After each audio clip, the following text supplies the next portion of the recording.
Value zone hyper mart Nandamuri Balakrishna గారిచే November 28న నాచారంలో గొప్ప ప్రారంభం. నమస్తే రమగారు. నమస్తే జయ. రమగారు, ఆశీర్వాదం తీసుకోవటం ఏ పుట్టినరోజుకో పెళ్లి రోజుకో లేకపోతే శుభకార్యానికో పెద్దవాళ్ళు కనిపిస్తే గబుక్కుని కాళ్ళ మీద పడి నమస్కారం తీసుకుంటాం. అంతదాకా ఎందుకంటే ఎవరింటికన్నా వెళ్ళినప్పుడు సాయంత్రం పూట అట్లా వెళ్ళినప్పుడు బొట్టు పెడతారు, అంటే డే టైం కూడా పెడతారు అనుకోండి, సాయంత్రం అయితే ముఖ్యంగా కదా, అప్పుడు కూడా గబుక్కుని అట్లా కాళ్ళ మీద పడి ఆశీర్వాదం తీసుకుంటాం. దీని ఫలితం ఏమన్నా ఉంటుందా రమ్మగారు? ఆశీర్వాద ఫలితం ఉంటుందా? తప్పకుండా జయ. ఇప్పుడు తీసుకున్న వాళ్ళకా ఇచ్చిన వారికా? తీసుకున్న వారికే గుడ్ విషెస్. విష్ అంటే ఏమిటి జయ? మామూలుగా కోరిక కదా. గుడ్ విష్ అంటే మంచి కోరిక, మంచి కోరిక, మంచి జరగాలన్న కోరిక. మనం అందరం హ్యాపీ బర్త్డే ఎందుకు చెప్తాం? మన బర్త్డే విషెస్, మనం చెప్పే బర్త్డే విషెస్ అవతల వాళ్ళకి ఒక పాజిటివ్ ఎనర్జీగా చేరటం కోసం కదా. ఎప్పుడు నా దృష్టి మీ మీదే ఉంటుంది, నా ఆశీర్వాదాలు మీతోటే ఉంటాయి.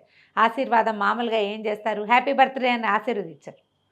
10 రకాలు ఉన్నాయి ఆశీర్వచనాలు. చిరంజీవ, సుఖీభవ, దీర్ఘాయుష్మాన్ భవ, శతాయుష్మాన్ భవ, దీర్ఘాయుష్మాన్, శీఘ్రమేవ కళ్యాణ ప్రాప్తి రస్తు. ఇప్పుడు వీళ్ళు కళ్యాణ ప్రాప్తి రస్తు అన్నప్పుడు ఆకాశంలో తథాస్తు దేవతలు ఉండి తథాస్తు అలాగే అగుగాక అని దీవిస్తారు.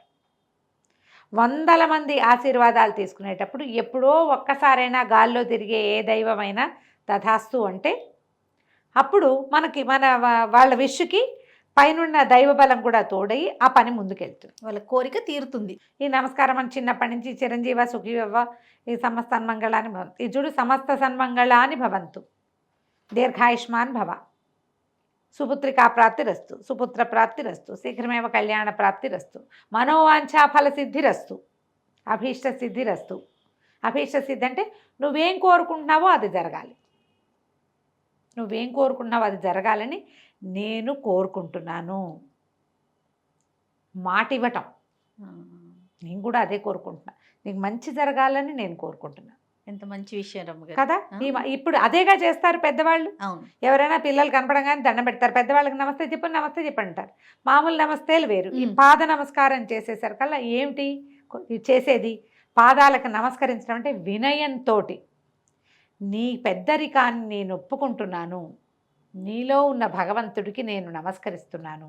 అవన్నీ భావాలు చెప్పకపోయినా అలవాటుగా చేసినా కూడా అదే భావం, వినయంతో వంగుతారు. అప్పుడు మనలో ఉన్న భగవంతుడు వాడు దండం పెట్టంగానే ఎవ్వరూ వెనక్కి వెళ్ళరు, మంచి మాటే దీవిస్తారు. ఎంత శత్రువైనా సరే మంచి మాటే వస్తుంది. చిరంజీవో సుఖీభవో ఏదో అంటారా, వెంటనే ఏమవుతుంది? లోపలున్న భగవంతుడు హృదయ పద్మాల్లో ఉన్నాడు దేవుడు, ఆయన ఆశీర్వదిస్తాడు. అది మనకి ప్లస్ అవుతుంది. అందుకనే పెద్దలకి పాద నమస్కారం చెప్పబడుతుంది. మన ఏజ్ వాళ్ళకి మనమేం పెద్దగా పెట్టాం. ఏదైనా పూజలు పునస్కారాలు అప్పుడు పెట్టుకుంటాం. మంగళగౌరి వ్రతాలు, నోములు, పూజలు చేసుకున్నప్పుడు పాద పూజ చేసుకోవటం, కాళ్ళకి దండం పెట్టి, మనకన్నా చిన్నవాళ్ళైనా మన కాళ్ళకి దండం పెట్టేస్తారు. వాళ్ళు పెడతారు, మనకంటే పెద్దవాళ్ళు కూడా పెడతారు. ఎందుకంటే ఈ తాంబూలం పుచ్చుకుంటున్నామని మంగళగౌరిగానో, మంగళగౌరిగానో, వరలక్ష్మి వ్రతంగా, వరలక్ష్మీదేవిగానో, అమ్మవారిగానో భావించి నమస్కారం చేసుకుంటారు. అప్పుడు మన ద్వారా వరలక్ష్మి వాళ్ళని ఆశీర్వదిస్తుంది. అది లెక్క. ఓకే, గౌరీ స్వరూపంగా భావించి మనల్ని ఎవరికి తాంబూలం ఇస్తున్నారో వాళ్ళని గౌరీ స్వరూపంగానో మహాలక్ష్మి స్వరూపంగానో భావించి నమస్కరిస్తే ఆ గౌరీ స్వరూపంగానే మనం ఆశీర్వదించాలి. గుడ్ లక్, మంచిది జరగాలి, నీకు మంచి జరగాలని కోరుకోవటం. తాంబూలం పుచ్చుకొని నీకు నువ్వు నాశనం అయిపోవాలని ఎవరనరు. ఆ కాస్త పుచ్చుకున్నాక ఎవరైనా మన పాదాల మీద పడేసరికల్లా మన గుణం మారిపోతుంది జయ. ఎంతటి వారికైనా కదా. అవును, గుణం మారిపోతుంది, భగవదంశ లేస్తుంది లోపల నుంచి. మనం అందరం ఇప్పుడు చూడు మనుషులం కదా జయ. మనం తిరిగి నడిచి చేస్తున్నాము, అదంతా మనదేనా ప్రజ్ఞ? అంతా ఆయనే. లోపల ఒక భగవదంశ ఉండటం వల్ల ప్రాణం. ఈ ప్రాణం అంటే ఏమిటి? గుండెల్లో ఉండేదా, ఊపిరితిత్తుల్లో ఉండేదా, లివర్లోనో ఇంకెందులోనో ఉండేదా? కాదు, మొత్తం శరీరం అంతా ఉండేది. దీనికి ఒక చోట నుంచి ఎనర్జీ వస్తుంది. ఆ ఒకటి ఎక్కడుంది? హృదయానికి కింద ఒక జ్యోతి స్వరూపంలో ఉంది. అది ఉన్నంతసేపు అది మిణుక్కు మిణుక్కు మిణుక్కు అంటూ ఉంటుంది. దాన్ని మనం హార్ట్ అనుకుంటూ ఉంటాం. హార్ట్ ఆడుతుంటే గుండె కొట్టుకుంటుంటే బ్రెయిన్ డెడ్ అయినా గుండె కొట్టుకుంటూనే ఉంటుంది కదా. ఆ హార్ట్ని కొట్టుకోవటానికి కూడా కావలసిన ప్రాణశక్తి భగవదంశ దాని కింద ఉంటుంది. ఆ ఉన్నది ఎప్పుడైతే నేను నీ గొప్పతనాన్ని ఒప్పుకున్నాను అని నువ్వు అవతలవాడు మన కాళ్ళ మీద పడంగానే వెంటనే ఏమవుతుంది, మనలో ఉన్న భగవదంశ మేల్కొంటుంది. ఆలోచించు, అవునో కాదు, నేను విడవరిచి చెప్పాక అవుననిపిస్తుంది. మీరు చెప్తుంటే అవును కదా అనిపించేస్తుంది. మనలో భగవంతుడు ఉన్నాడు. ఈ ప్రాణం, ఈ నడిచేది మనం ఏం చేస్తాం, ఇదంతా నాదే, నేనే చేస్తాను, నేను నడిచాను, నేను నుంచున్నా, నేను పళ్ళు నవ్వుకున్నాను లాగా నేనే బతుకుతున్నాను అని మనం అనలేము. బతుక్కి కారణం మనం కాదు, ఇక్కడ ఉన్నాడు. ఇప్పుడు ఈ మనం చేసే క్రియలన్నీ ఏంటంటే మనం మన బుద్ధితోటి లోపల ఒక విచక్షణ చెప్తుంటుంది, ఇది చేయకూడదు, ఇది పనికిరాదు అని. కానీ దాన్ని ఊరుకోం, దాన్ని వదిలిపెట్టాం. అవును, ఇది నా లక్షణం అని, నా ఉద్దేశం అని, నా అదని, సర్కమ్స్టెన్షియల్గా నేను ఇలా బిహేవ్ చేసా ఏమిటో చెప్పుకుంటాం వాటికి. అసలు వాడు అది చెప్పడు, ఆత్మారాముడు వేరేది చెప్తూ ఉంటాడు. మనకే తెలుసు మనం చేసేది తప్పు అని.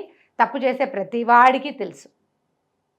వాడి మిగిలిన ప్రపంచ సౌఖ్యాల కోసం చేసేస్తూ ఉంటాడు అంతే. కానీ ఎప్పుడైతే నువ్వు చాలా గొప్పవాడివి, నీ ఆశీర్వాదం నాకు కావాలి అని తనలాంటి ప్రాణి ఇంకొకడు పాదాల మీద పడేసరికి వాడిలోని ఈ మానవత్వపు లక్షణాలు ఉన్నాయి చూసావా, మనిషి వల్ల వచ్చేటువంటి రకరకాల గుణాలు, తామసిక గుణాలు, అవి కాకుండా దైవ గుణం పైకి వస్తుంది. అందుకని పాద నమస్కారం చాలా ముఖ్యం. చేతోటి ఊరికే నమస్కారం పడతాం, నమస్తే నమస్తే నమస్తే పడేస్తాం. పాద నమస్కారానికి ఉన్న తేడా అది. అవతల వాడి వినయం పట్ల ఈ భగవత్ దైవత్వం, భగవతత్వం పైకి లేస్తుంది. అప్పుడు వాళ్ళు ఇచ్చేది 100% విష్ఫుల్గా ఉంటుంది, పూర్తిగా ఉంటుంది, ఫుల్ పాజిటివ్ ఎనర్జీ నిండి ఉంటుంది దాంట్లో. అది మనకి ప్లస్ అవుతుంది. మనం మామూలుగా చూడు, హ్యాపీ బర్త్డే అని ఫోన్లలో పెడితే అంత సంతోషంగా ఉంటుంది. క్లోజ్ ఫ్రెండ్స్కి మనమే చెప్పాలనుకుంటాం. అవునవును, వాళ్ళు కూడా అది ఎక్స్పెక్ట్ చేస్తారు. ఏదో మెసేజ్ పెట్టారు క్యాజువల్గా అనిపిస్తుంది. క్యాజువల్ మెసేజ్ ఏమిటి, నా బర్త్డే అనగానే 3 లక్షల మంది ఫాలోవర్స్ ఉన్నారు మాకు, అందరూ పెట్టేస్తారు బర్త్డే. మా పెద్దక్కయ్య ఫోన్ చేసి ఏం చేస్తున్నావే పుట్టినరోజున అని అడిగితే సంతోషం, రోజు సాటిస్ఫై అయిపోతుంది. ఈ 3 లక్షలది ఒకటైతే ఇది ఒకటి ఎత్తు ఏమిటంటే ఆ పెద్దవాళ్ళు, మనకంటే పెద్దవాళ్ళు మనకి ఇచ్చే ఆశీర్వాదం, వాళ్ళు ఇచ్చే పాజిటివ్ ఎనర్జీ ఎప్పుడు వేరేగా ఉంటుంది. పీపుల్ అందరూ విషెస్ మనతో ఉంటాయి, మనమే తీసుకునేది ఉంది చూసావా, అది దానికి ప్లస్.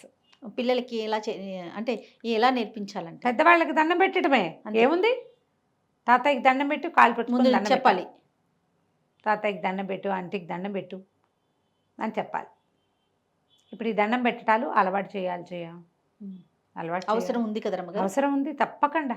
ఎప్పుడు కూడా మన జీవితానికి పాజిటివిటీ అనేది అవసరం. ఈ పాజిటివిటీ 100 చోట్ల నుంచి వస్తుంది మనకి. అందులో అత్యంత ముఖ్యమైనది పెద్దవాళ్ళ ఆశీర్వచనం. మనం లోపల పిల్లాడు పైకి రావాలి, ఈ పిల్ల పైకి రావాలి, ఇది మంచి పేరు తెచ్చుకోవాలి, ఇది ఆరోగ్యంగా ఉండాలి, దీనికి అన్నీ మంచివే జరగాలి, పెద్ద పిల్లలైతే కొంచెం మంచి పెళ్లి సంబంధం రావాలి, వీటి జీవితం బాగుండాలి. ఈ విష్ఫుల్నెస్ చూసావా, దాని మీద నుంచి వచ్చేటువంటి పాజిటివ్ ఎనర్జీ ఇంకెక్కడి నుంచి రాదు మనకి. ఒక గుడికి వెళ్తే ఎలాంటి పాజిటివ్ ఎనర్జీ వస్తుందో, ఒక పెద్దవాళ్ళ నిజమైన ఆశీర్వచనం పాద నమస్కారం చేసి తీసుకున్న దానికి అంత ఎనర్జీ ఉంటుంది. సూపర్ అమ్మ గారు, అది తీసుకోవాలి, మన సిస్టమ్ కదా జయ అది. ఇప్పుడు మనం ఏది కొత్తది ఇన్కల్కేట్ చేద్దామని నేను అంటలా, ఉన్న పాత దాన్ని అవలంబించాలి. పెద్దవాళ్ళకి దండం పెట్టాం, తాతయ్యకి కాళ్ళకి నమస్కారం చేయమా అని ఒకసారి దండం పెట్టించండి. ఇంట్లో పెద్దవాళ్ళు ఆశీర్వచనం, ఒక అక్షంతలు ఎలాగో ఇళ్లలో కలిపి పెట్టుకుంటారు దేవుళ్ళ దగ్గర, ఓ 2 అక్షంతలు వేయించుకోవటం. అక్షంతలు వేయటం కూడా చాలా మంచిది. అవును, ఉట్టి ఆశీర్వచనం కన్నా కూడా అక్షంతలు వేస్తే ప్లస్ యాడాను. మనం ఇది ఆలోచన చేసుకుని నేర్చుకోవాలి, నేర్పించాలి. ఇది మన సిస్టమ్. మనం ఏంటి, మన కోవిడ్ తర్వాత షేక్ హ్యాండ్లు మానేసాం. ఇప్పుడు అందరూ షేక్ హ్యాండ్లేనమ్మా, ప్రతి వాళ్ళు చేతులు పుచ్చుకుంటూ ఉంటారు. ఆ మధ్య అంతా మానేసంగా ఒట్టి నమస్కారం, ఇండియన్ నమస్తే ఎప్పుడు మంచిది. షేక్ హ్యాండ్లు, హగ్గులు ఎప్పుడూ సేఫ్ కాదు. ఒక నమస్కారం చేస్తే బాగుంటుంది. పెద్దవాళ్ళు అయితే పాదాలకి పాద నమస్కారం చేస్తే చాలా మంచిది. ఆ ఆశీర్వచనం ఇప్పుడు మామూలు రోజువారీ పాదాలకు నమస్కారాలు ఎవరు చేస్తారు బెంగాలీలు, ఒరియా వాళ్ళంతా చేసుకుంటారు. మనం అట్లా చెయ్యం కదా. రోజువారీ పెద్దలకు నమస్కారాలు చెయ్యం. పండగ రోజుల్లో, పెళ్లి రోజులు, పుట్టినరోజులు, ఎప్పుడో రేర్గా వాళ్ళ ఇంటికి వెళ్ళాము, లేదా వాళ్ళే మన ఇంటికి రేర్గా వచ్చారు ఒకసారి, అలాంటప్పుడు చేయించండి. రోజు దండం పెట్టమంటే అదేదో వెగటగానే మన పద్ధతి కాదు. మనం అట్లా ప్రతిరోజు ప్రతిరోజు దండాలు చేయలేము. పెట్టం గురువుగారి పాదాలు నమస్కారం చేయటం అది సందర్భం ప్రకారం చేస్తాం. కొత్త వ్యక్తులు వచ్చినప్పుడు పెద్దవాళ్ళు ఎవరన్నా మన ఇంటికి వచ్చారు, పిల్లలకి నమస్కారం చేసుకోండి, అలా చేసుకోవాలని చెప్పుకోవచ్చు. చెప్తుంటే అలవాటు అవుతుంది. ఆశీర్వచనం ఇచ్చే వరకు కూడా ఒకలాంటి సంతోషం ఉంటుంది కదా రమ్మగారు. మీరు ఇచ్చే స్టేజ్లో ఉన్నారు కదా, అవును. మీ కాళ్ళ మీద పడగానే ఒకలాంటి ఆనందం అవును కదండి. అవతల వాళ్ళు మనతోటి ఎలా అంటే వాళ్ళు మనని గౌరవించారనేది ఫీలింగ్ మనకి ఎంత సంతోషాన్ని కలిగిస్తుంది. వాళ్ళ నుంచి ఆ గౌరవం పొందటం వల్లే ఈ దైవత్వం లేస్తుంది. ఓకే, ఇది నామకే వాస్తే జరిగే వ్యవహారం కాదు, కాదు కాదు ఇది ఒక క్రియ జరుగుతుంది, ఒక కెమిస్ట్రీ. అవునవును. వాళ్ళు వినయంతో వంగుతారు, వినయ విధేయతలతో వంగి దండం పెడతారు. వీళ్ళు ఆప్యాయతతోటి వీళ్ళు ఎంత చక్కగా కాళ్ళ మీద పెట్టి దండం పెడుతున్నారు. అవునవును. వీళ్ళు వృద్ధిలోకి రావాలి, వీడు పైకి రావాలి, వీడి వినయమే వీడిని రక్షిస్తుంది. ఇవన్నీ ఎక్కడ పుడతాయి? ఇక్కడ పుట్టవు, హృదయంలో పుడతాయి. హృదయం కిందే కదా భగవంతుడు ఉన్నాడు. ఆటోమేటిక్గా దైవత్వం మేల్కొంటుంది. ఆ బ్లెస్సింగ్ తీసుకున్నప్పుడు కూడా ఆశీర్వచనం నేను తీసుకునే స్టేజ్లో ఉన్నా, గబుక్కున్న పెద్దవాళ్ళకి ఎవరికైనా ఇట్లా పెట్టినప్పుడు వాళ్ళనే మాట చూడండి, బా ఎంత ఆనందాన్ని ఇస్తుందోనండి. అవును, చాలా ఫుల్ఫిల్డ్గా అనిపిస్తుంది. అమ్మయ్య, ఒకలాంటి తృప్తి. అది మనకి ఫీల్ అయితే కానీ తెలియదు. అంతే అంతే, అది కరెక్ట్ రమ్మగారు. ఫీల్ అయితే కదా. ఏవో పెళ్ళిళ్ళు చేసుకున్నారు, పెళ్లి చేసుకుని లేటెస్ట్గా పెద్దవాళ్ళని ఎవరినో కలిసాం, ఒక మాట దండం పెట్టడం, సతీ సమేతంగా దండం పెట్టడం. భార్యాభర్తలకు దండం పెట్టేటప్పుడు భార్య ఎడం వైపు ఉండాలి. అవును, వీళ్ళు ఇది కుడి ఎడమలుగా నుంచోవాలి, ఎడం వైపు వైఫ్ ఉండాలి, కుడివైపు హస్బెండ్ ఉండాలి. ఇది లెక్క. భర్త యొక్క ఎడం చేతి వైపు భార్య ఉండాలి. బట్టలు పెట్టినా ఆశీర్వచనం తీసుకుంటున్నా ఇలా తీసుకుంటే బాగుంటుంది. ఓకే, అంతే. చాలా సంతోషం. నమస్తే. నమస్తే.